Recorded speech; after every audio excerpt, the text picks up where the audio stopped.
And American poultry farmers aren't the only ones feeling the pressure. Their Chinese counterparts, especially dairy producers, are taking a hit because of a production glut. And that is leading many to take some drastic steps to keep themselves afloat. Ning Hong joins us now from Shijiazhuang. That's the capital city of China's central Hebei province. Ning Hong, what's the latest?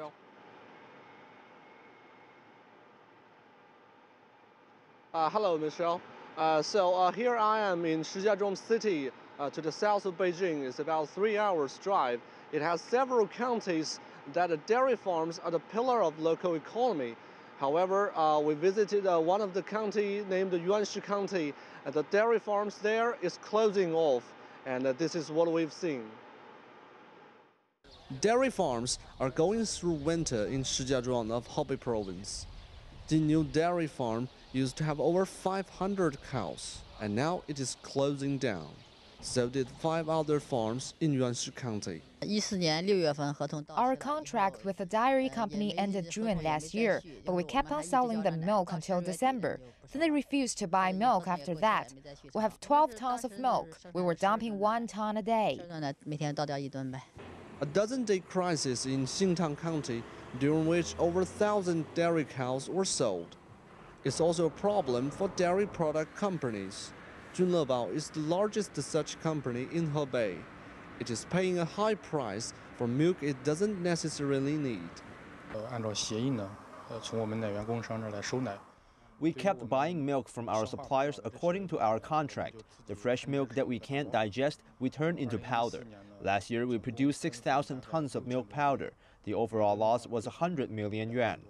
Since 2013, the rise of a fresh milk price has led to an excessive expansion of dairy farms in Hebei province. For instance, Junlebao saw its supply doubled in 2014. However, the price of a ton's domestically produced milk powder is nearly 40,000 yuan. But imported milk powder is only half the price. Plus, the growing supply of imported milk is pushing dairy producers to give up their domestic suppliers to reduce the cost. In 2014, 1/3 of raw milk for domestic consumption was imported. The rising cost of dairy farming is because we have a relatively extensive farming method. The large-scale farm is a trend if we want to raise the yield and maintain quality at the same time. For most small dairy farms, this winter may be longer than before, and many of them may not survive it.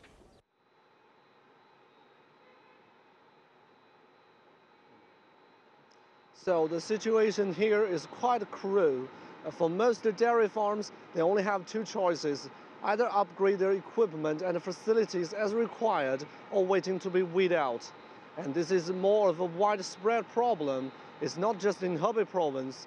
In the Mongolia, Henan, Jiangsu, and Shandong province, they all share and face the same problem.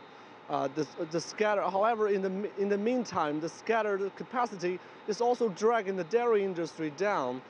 The single high yield is not high enough, and the capacity and the quality is also uneven because most dairy farms are either too small or there are too many of them. Michelle? All right, Ning Hong, so given these problems, what has the government done to help those farmers?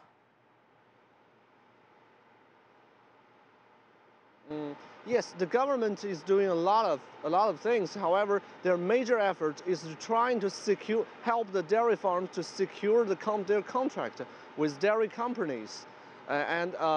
There are 15 dairy farm owners, and several major dairy farms representatives have attended a meeting held in Luquan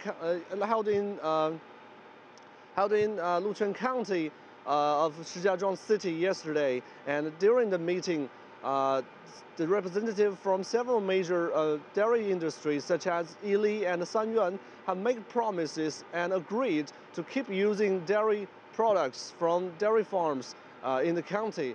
And in the meantime, the government is trying to persuade the dairy companies to join the efforts led by the Ministry of Agriculture in order to help dairy farms to upgrade their facilities and transform.